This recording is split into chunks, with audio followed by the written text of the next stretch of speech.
قسە و باس دەکەین لەسەر دوو بەهرەی گەورە کە ئەوانیش یاد و شاد دوو بەهرەمەندی گەورن لە بواری میوزیکدا و بەگشتیش دوو مناڵی لێ هاتوو وەزیرەکەن موزیک بۆ ئەوان وەکو زمانی دایک وایە کە بە باشی تێگەن و قسەی پێکەن و توانایەکی کەموێنە و گەورەشیان هەیە بێگومان تا ئێستا یاخود چەند بەرهەمێکی زۆر یاخود چەند کارێکی زۆر ناوازە و بە پێزیان کردووە توانایەکی زۆر گەوریان هەیە لە فێربوون و تێگەیشتن و دانانی مۆزیکدا بە تایبەتی بۆ ئامێری پیانۆ یان بۆ چەند ئامێرێک یان بۆ ئۆرکسترایەکیش دوو پیانۆژەنی زۆر بەتوانان کە تا ئێستا لە 4 پێشبڕکێی پیانۆژەنیندا بەشدار بوون و هەروەها پلەی یەکەمیشان بەدەست هێناوە لە وڵاتی ئەڵمانیا یا تەمەنی 10 ساڵە و شادی براشی تەمەنی 8 ساڵە قسە لەگەڵ هەردووکیان و لەگەڵ ئەو بەهرە گەوریان و هەروەها لەسەر چالاکیەکانیشان و لەگەڵ باوکی ئەم دوو بەهرەمەندەش قساکەین بەڵام دوای بینینی پارچە ڤیدیۆیەک یاخود پارچە مۆسیقایەک کە لەلایەن ئەم دوو بەهرەمەندەوە ژەنراوە فەرموون.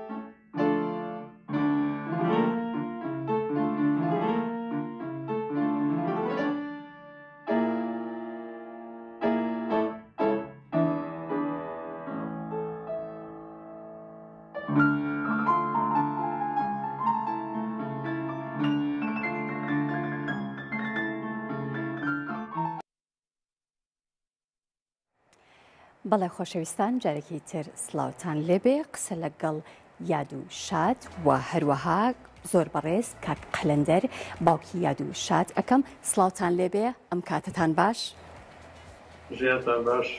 سپاس بۆ تۆ زۆر سپاس کاک قەلەندەر سپاس بۆ تۆ با لە بەڕێستانەوە دەست پێ بکەم لەکەیە بەهرەی مناڵەکانت بۆ ئاشکرا بوو زانیت کە مناڵەکانی تۆ بەهرەی موزیکیان تایە من زۆر لەوە کاتێکگویان لە مۆسیقای هەموو کاتێ و بەتای فێربوونیان یازدەی 2000 لەگەڵیان لە دوای 2 مانگ 3 مانگ کەرای فێرە من لە دوای 6 هەفتە بینیم بەری بەهرەیان هەیە ئێتر هەوڵمدا لەگەڵ شتێک بەرنامە بوو دەبینیم زۆر زۆر یعنی من بەش شێوازێکە من هەر لە ئەوڵم لە مانگ 11 2005 مەسخا دەستمان پێکرد لە دوای 3 مانگ بینیم کە بەڕاستی دوو بەهرەی گەورەن زۆر باشە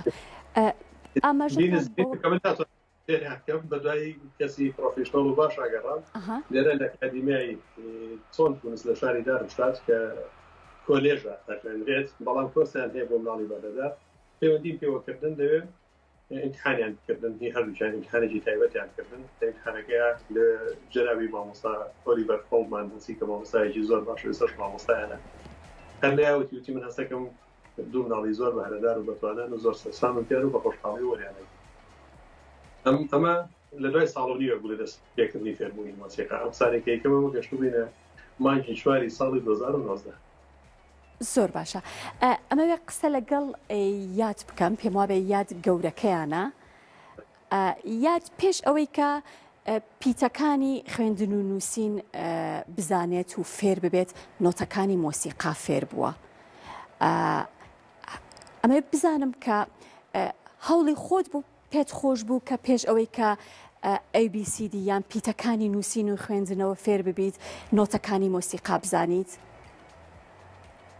دوای منیش خۆم هەڵوەم داوە فێر بم دوای چونکەم دوای کە باوکیشم بینێتی کە بۆ پیانۆش زۆر باشم خۆمیش ئاڵەتی پیانۆم زۆر زۆر بەدەور بووە ئیترە بۆ خۆشم هەڵوەم داوە ئیترە بۆ پێشەوە بۆ من مەکتەبیش کە نۆتە خوێندنەوەی پیانۆش بوو. زۆر باشە. یاد خۆت حەزت لە ئامێری پیانۆ بوو یان باوکت بۆی هەڵبژاردی یان مامۆستاکەت؟ کەس هەوی نەبژارد، خۆم پیانۆشم بەدەو بوو، چونکە پیانۆش ئاوەتێکی زۆر زۆر گەورەیە و ئەتوانم باش دووسێ ئاوەتی ئۆرکێسترای پێوێ بدەم، ئەتوانم مۆسیقای ئۆرکێسترایەکی فوریش بۆ پیانۆ بە ئاسانی ئارانجمنت بکەم. ئیتر بۆش پیانۆم زۆر بەدەو بوو، لە دوایش زوو ناسیمەوە کە پیانۆ دایکی هەموو ئاوەتەکانە. زۆر باشە. چۆن ئەتوانی ئاوازێک دابنەی؟ تۆ هێشتا مناڵی، هێشتا نۆتەکانی مۆسیقا فێر بوویت، بەڵام تۆ ڕەنگە نەتوانیت بە ئاسانی سێرچ بکەی یان بخوێنیتەوە یان خوێندنێکت تەواو نەکردو. چۆن ئەتوانی موزیک ئامادە بکەیت و موزیک بنووسیت؟ موزیک جارجار کە پیاسەکەم، جارجار کە ئاسکرێ خۆمیان، جارجارش کە گوێ مۆسیقای کەسی ترەگرم، فکرەیەکم بۆ ئێت، فکرەکە لە مێشکمە بە هەموویەوە بە کۆرد و بە ئاپێچ و بە ڕۆبۆکەی هەمووی لە مێشکمە هەیە، دروست بووە. ئین لە دوای بەس ئەمێنێ بینووسمەوە، نووسینەکەش ئاسانە بام، چونکە هەموو فکرەکەم هەیە. فکرەکەت هەیە، پێشتر پلانی بۆ دائەنەی لە مێشکی خۆت و دواتر ئەینووسیتەوە؟ هەر لە مێشکمە یەکسەر هەمووی دروست بووە. زۆر ئەوە نییە چواوەیە کە باینجا ئەو ئاکۆردە بە مێشمەدانم ئینجا ئەوە یەکسەر بە یەکدا هەمووی هات، ئینجا دوای ئەینووسمەوە. زۆر باشە. شاد با بێمە لای تۆ، لە پیانۆ ژەنینە تۆ باشتری یان یاد پێم وابێ بچووکەکانی یادە، کەمتە لە پیانۆ ژەنین؟ براکەت لە پیانۆ ژەنین باشتریان لە ئاوازدانان؟ من چووکتەیەکانم. پێم وابێ یەکێکتان لە ئاواز نووسینەوە ئاوازدانانە زۆر زۆر بلیمەتن، ئەوی تریان لە ژەنین؟ هەردووکمان زۆر باشین. هەردووکتان زۆر باشە. گوێ لە گۆرانی لە موزیکی کوردی ئەگرن و هەوڵەیەن بینووسنەوە جارێکی تریان تازەگەری بکەنیان ئاواز کار لەسەر ئاواز و مۆسیقای کوردی بکەن. جارێ حەزەکەم بزانم گوێ لە کێ ئەگرن؟ باوێ هەتا ئێستا هەنە ئیشمانی مۆسیقای کوردی خۆش گەیتووە، بەڕاستی خۆشە. گوێ لە کێ ئەگریت؟ کە ئیشمان کردووە سەوی هەموو مۆسیقایەک کە ئەتوانێت هەموو مۆسیقایەکی ئەسووی کوردی بێت. باشە. ئیتر تایبەت نییە بۆ نمونەیسە حەسەن زیڤە کردوێتی نە کەسێتر کردوێتی بەتە بۆ ئاسی ئەسووی کوردی بێت، بۆ نمونەوە ئەوروپیان لە عەرەبییان لە تورکی نەبرابوو بێت، ئیتر بوێن ئیتر ئەوان بێژنێکیان کردو بێ گۆرانی ئەوەن کە بەڕاستی تی کورد خۆیەتی، ئیتر ئەوانە گوێی بێ ئەگەبین و ئەینووسینەوە. زۆر باشە. شاد تۆ باسی ئەوە کرد وتت من کە پیاسە ئەەکەم بیرۆکەی تازەم بۆیەت، فکرەکەم لەلایە بیرۆکەکە لە مێشکمایە و دواتە من ئەینووسمەوە. ئەمە بۆ مۆسیقایەک بۆ پیانۆ، بەڵام ئەی بۆ ئاواز و مۆسیقای کوردی ئەمە لە مێشکی تۆیە هەیە؟ یعنی بیری لێ ئەەکەیتەوە کە کار بۆ مۆسیقای کوردی بکەی یان ئەو مۆسیقا و گۆرانی و ئاوازە کوردیانەی کە گوێی لێ ئەگری کاریگەری لەسەر تۆ دروستەکەن و واد لێ بکەن کە بیر بکەیتەوە بۆ ئەوەی کە کارێکی داهێنەرانی تر بکەی، داهێنانی تیا بکەی ئەم مۆسیقایە؟ ئەو مۆسیقانە ئێمە کە گوێی لێ ئەگەوین یەکمجار هەر سۆڵۆکەیان نووسینەوە کە سۆڵۆکەمان نووسیەوە، ئینج لە دوایە مێشکمان یەکسەر دروستە بێ ئەمە بەو نەوعە دایبنێن، دەستە چەپی ئەمە بۆ نەوعە دایبنێن. ئێمە هەر سۆڵۆکە ئەنووسین گوێ تەجریبەکە ئەگرین و ئەینووسینەوە سۆڵۆکەی، دوای دەستە چەپێکی بۆ دانین بەردە و خۆمان. یۆنێ هەنە کەس بوێ مۆسیقای کوردی هیچ نییە باش نییە، هەی مێلۆدیەکی ئاینفاخە واستە مێلۆدیەکی ئاینفاخە ئاسانە وامەگەی مۆسیقا بزانیە توانی بیکەی بە سەمفۆنیای. ئێمەش کە ئەینووسینەوە مۆسیقا کوردیەکان ڕوانە بێ ئاسان بێ بتوانین هەروە یەک دەستکیش بینووسیتەوە، بەڵام دوای کە دەستێک شەپی بۆ دانین هەموو جارێ ئەبینینەوە شەن خۆشە مۆسیقای کوردی و چەند شتی جوانی ئەتوانی بێ دروست بکەیت. زۆر باشە. کاک قەلەندەر پێم خۆشە پرسیاری ئەوەت لێ بکەم تۆ ئێستا دوو بەهرەی زۆر زۆر گەورەت لە بەردەمایە چۆن کار بۆ ئەوە ئەەکەی چۆن پلانت داناوە کە ئەم دوو بەهرەیە گەشە پێ بدەی و تواناکانیان زیاتر فراوانتر بکەی بۆ هەنگاوی داهاتوو و بە تایبەتیش لە کوردستان من حەزەکەم پرسیار بکەم هیچ پرۆژەیەکت هەیە بۆ ئەوەی کە ناڵم بیان هێنیتەوە بەڵام کار بە موسیقای کوردی بکەی و لە کوردستان هەندێک بەرهەمی و زیاتر ئاشنایان کەی بە موسیقا و بە ئاوازی فۆلکلۆری ڕستنی کوردی.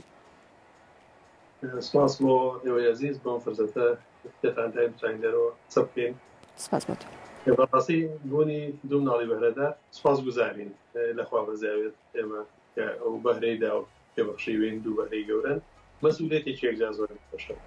یعنی من بە ئەم بارەوای لێکردم کە هیچی ترم پێ نەکرێ هەموو کاتەکە بۆمان تەرخان کەم و لەگەڵ ئەوەشە زۆر کات دەستێکی وام پێ کاڵم بە جۆرەی پێویست کارەکانیانم نەکردووە ئەمە کارێکی خۆسە بۆ من خۆم ئەندازیارم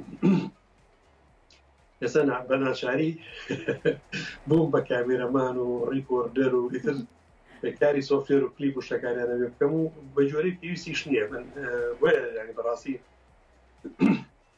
ئەمە لە ئاستێکان ئێستاکە کابێت کارەکانیان بە شێوازێکی پرۆفیشنەڵانە تۆمار بکرێ و بڵاو بکرێتەوە.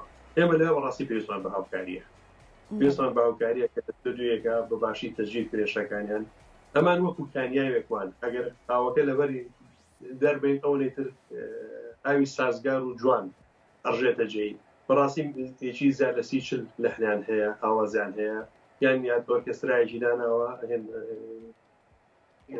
پیانۆ کۆنسێرتێکی داناوە کە بۆ پیانۆیەک و زیاد لە 35 کامێرە تەوزیعی تەواوی کردووە. ئێمە بە سۆفتوێرێکی زۆر سادە تەجدیدمان کردو لێماندا و نمونەمان بۆ جەرەبیشان داڕوە لە کەناڵە بچکۆل و بەسیتەکانی خۆشمان بڵاومان کردەوە. ئێمە ئەگەرەوە سەر پرسیارەکەی جەنابەت پێمان خۆشە بگەڕێنەوە کوردستان لە کوردستان شۆ کەسانێکی هەن کە بەیاخیان بە بەهرەکانی یادوشاداوە من لێرە حەزەکەم زۆر زۆر لە ناخی دڵەوە سوپاسی کاکە زاهیری کەریمە ڕەش بکەم کە ئەو بەڕێزیان لە ڕێی چەند مامۆستایەکی عەزیز لە ڕێی جەنابی مامۆستا شارەمجا سمەوە یادوشادی ناسی بوو کە متابعی کردن شتەکانی بینی بینایەکی جوانی لە سلێمانی ناونای یادوشاد ئەو بینایی دروست ڕازاندوێتەوە بە نۆتەی مۆسیقی و ڕسم یادوشاد ئەمە پێزانینێکی گەورەیە بۆ دوو مناڵ کە ئەو بەهرەی تا بینیون بە ڕێزی ئەم کارە جوانی کردەوە. من دەستخۆشی لە کاکە زاهیری کەریمە ڕەشەکەم زۆر سوپاس دەکەم یا خۆنمونی زۆر بێت. ئەو مامۆستا بەڕێزانەی پیشکە لە کوردستان و هاوکاریان کردوین مامۆستا حسێن مامۆستای عەزیزمان کاکە دکتۆر بەرزانی یاسین ئەمانە بەڕاستی نۆتە و سۆڵیان بۆ دابرین دەستخۆشیان لێگەڵ سوپاسیانەکەم. پرسیارێک سەرەکیەکەی جەنابەت زۆرمان پێخۆشە بگەڕێنەوە کوردستان لە ئاستێکی بەرز و لە ئاستێکی پرۆفیشنەڵە بەڕاستی کۆنسەرتی مۆسیقا بکەن یا بەرهەمەکانیان بۆ تەجدید کرێت. ئەمان کاریان لەسەر گۆرانی کوردی کردووە لە گۆرانێک ڕەسەنەکان ئەوەی میلۆدیەکی ڕەسەنی کوردی بێمە کاری لەسەرەکەین.